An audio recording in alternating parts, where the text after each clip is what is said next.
السلام عليكم ورحمة الله وبركاته. الحمد لله الذي نحمده ونستعينه ونستغفره ونؤمن به ونتوكل عليه. أما بعد.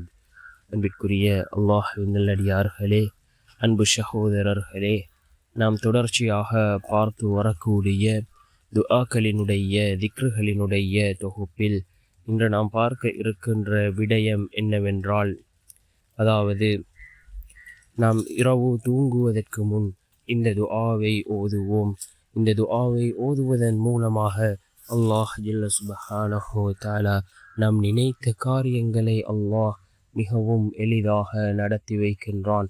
அப்படிப்பட்ட மிகச்சிறந்த ஒரு துஆவை தான் நாம் இன்றைய வீடியோவில் பார்க்க இருக்கின்றோம். அன்பார்ந்த சகோதரர்களே, அல்லாஹ்வின் நல்லடியார்களே, நாம் இரவு தூங்குவதற்கு முன் இந்த துஆவை ஓதுவோம். இந்த துஆவை ஓதுவதன் மூலமாக நாம் நினைத்த காரியங்களை அல்லாஹ் மிகவும் எளிதாக நடத்தி தருகின்றான். மிகவும் சிறந்த ஒரு துஆவாக இருந்து கொண்டிருக்கின்றது.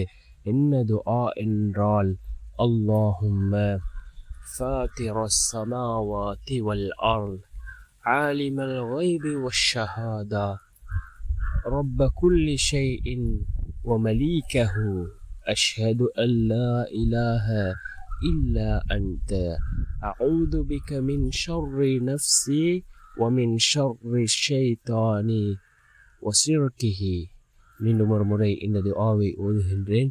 اللهم فاطر السماوات والأرض عالم الغيب والشهادة رب كل شيء ومليكه أشهد أن لا إله إلا أنت أعوذ بك من شر نفسي ومن شر الشيطان وشركه என்று வரக்கூடிய இந்த துஆவை நாம் 7 தடவைகள் ஓதி அல்லாஹ்விடம் பிரார்த்தனை செய்வோம்.